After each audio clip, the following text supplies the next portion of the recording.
Je crois qu'il faut un vrai gros coup de balai. Au niveau des joueurs cadres qui sont fatigués, qui sera très dur de récupérer. Au niveau de l'entraîneur, qui, je suis désolé, mais à chaque fois qu'il y a une difficulté, un match, machin, il ne s'adapte jamais, ni tactiquement, ni dans la préparation de l'événement. Il passe toujours au travers.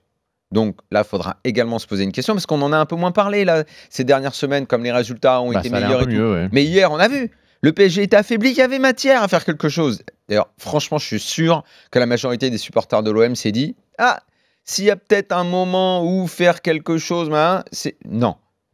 Franchement, je les ai trouvés pas du tout à la hauteur de l'événement, une fois de plus. Et je suis content d'avoir entendu Dimeco aujourd'hui, qui pensait la même chose. Et quand sur l'OM, j'aime bien être d'accord avec lui. Après, c'est plus... Oui, il a une connaissance de ce club. Mais après, c'est plus sur les intentions que les joueurs ont montrées, parce que tactiquement, il a laissé son système où il avait envie, on a vu en première mi-temps, envie d'aller un peu les chercher haut, etc. Mais j'ai l'impression, moi, que les joueurs n'ont pas été capables de le faire. En gros, il y avait une mise en place, mais pas d'intention au-delà de la mise en place. Pas de dépassement de fonction. Il y avait...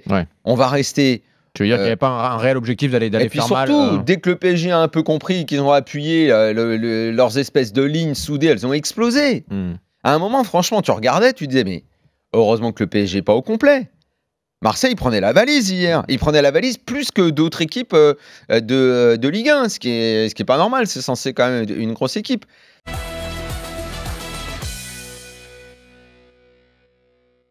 Il y a beaucoup de signes qui me font penser que le Stade de Reims est vraiment sur des bons rails.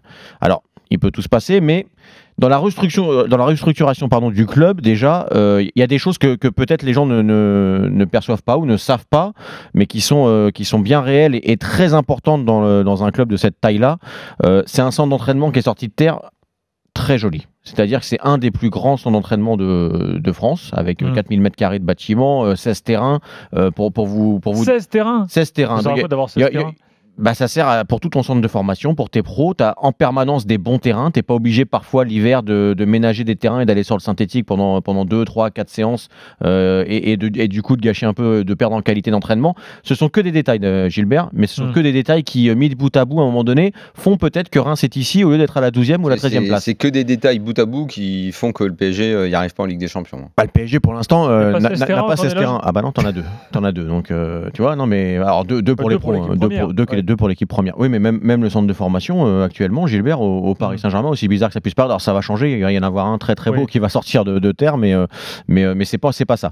Il y a un groupe qui est construit, un groupe Pro 2, ce qu'on appelle Pro 2, qui est construit depuis un petit moment et qui se situe, qui a les mêmes conditions que le groupe Pro, mais où tu as des garçons qui sont un peu entre les deux, entre la réserve et les pros. Là où souvent, des jeunes pros se perdent un petit peu parce qu'ils n'ont pas encore accès à la Ligue 1 parce que c'est trop dur pour eux ou parce qu'ils n'ont pas les bons codes dans le travail, etc.